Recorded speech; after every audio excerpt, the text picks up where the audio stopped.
S ஆல்மென்னு சொல்லணும், not ஆல்மென்னு வந்துட்டு insecurity தனமாக சண்டை போட்டுட்டு இருக்கிறது வந்து வேலைக்கே ஆகாது. அப்படி பண்ணக்கூடாது. நான் உங்களுக்கு வந்து இந்த மாதிரி விஷயம்லாம் நம்மளை சுற்றி நடக்குது அப்படின்னு சொல்கிறதுக்காக வந்து ஆக்சுவலாக நான் இந்த ஸ்கிரிப்ட் பண்ணுறதுக்கு முன்னாடி 2025 வந்து நடந்த ரொம்ப கோரமான விஷயம் அப்படின்னு வந்து ஜேர்னலிஸ்ட் முகேஷ் சந்திரகர் அவரோட டெத்தை தான் வந்து நினச்சிட்டு இருந்தேன். அதுக்கு ஸ்கிரிப்ட் பண்ணும்போதே இந்த விஷயம் வந்துருச்சு.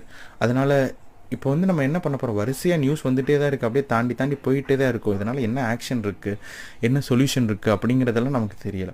ஆக்சுவலாக இதில் வந்து தமிழ்நாடு கவர்மெண்ட் என்ன பண்ணியிருக்குன்னா, தமிழ்நாடு கவர்மெண்ட் வந்து இந்த கேஸ் கிடையாது, ஸ்பெசிஃபிக்காக தமிழ்நாடு கவர்மெண்ட் சட்ட மசோதாவில் வந்து என்ன இது பண்ணியிருக்காங்கன்னா, தீர்மானம் ஏற்றிருக்காங்கன்னா, பெண்களுக்கு எதிரான குற்றங்களை வந்து அதிகப்படுத்தியிருக்காங்க, தண்டனைகளை வந்து அதிகப்படுத்தியிருக்காங்க.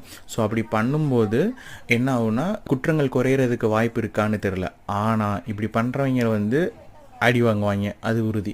இப்போ 2 முறை தொடர்ந்து கேஸ் ஆனாங்கன்னா அவங்களுக்கு வந்து